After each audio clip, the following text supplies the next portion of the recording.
Bonjour à tous, bonjour à toutes, très heureux de vous retrouver pour ce petit temps de méditation quotidien de la Bible ici à l'Église M.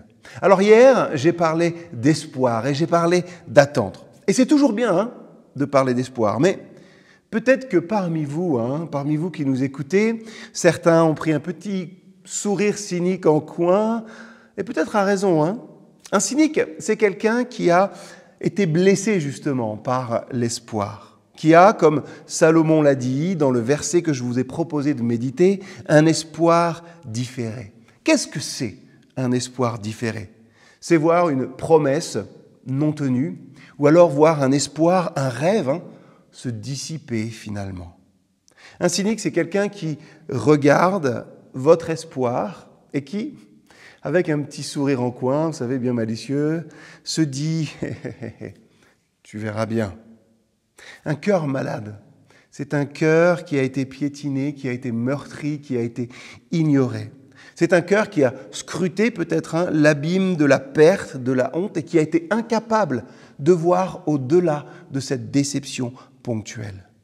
Vous savez, l'espoir n'est pas, comme certains le suggèrent, une espèce de printemps éternel. À certains moments dans nos vies, il y a une espérance incroyable qui transperce nos cœurs, et on voit l'espoir fleurir.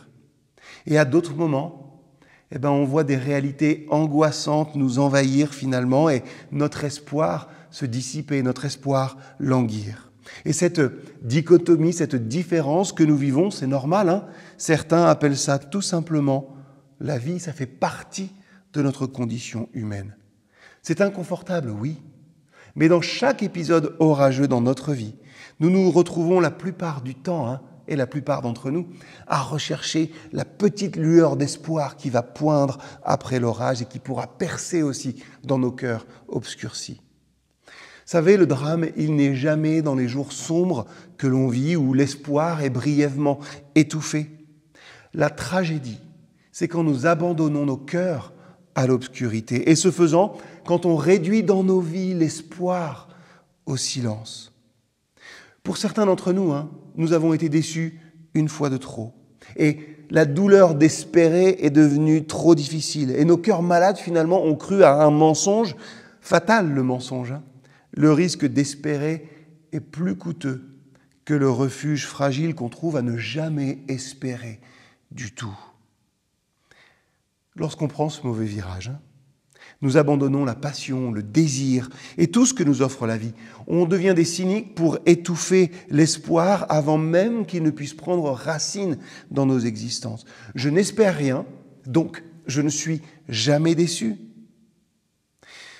On nourrit la conviction que tout ce que nous sommes est tout ce que nous ne serons jamais. Nous ne serons jamais rien de plus que ce que nous sommes maintenant.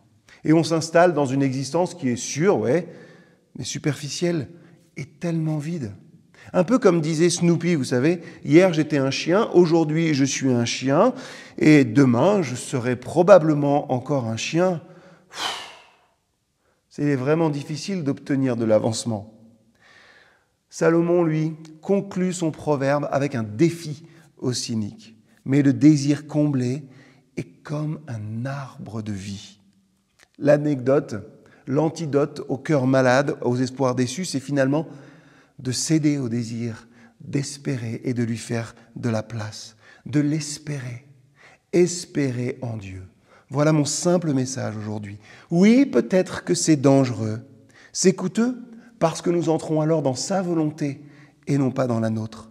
Mais c'est la seule manière de vivre et de vivre vraiment.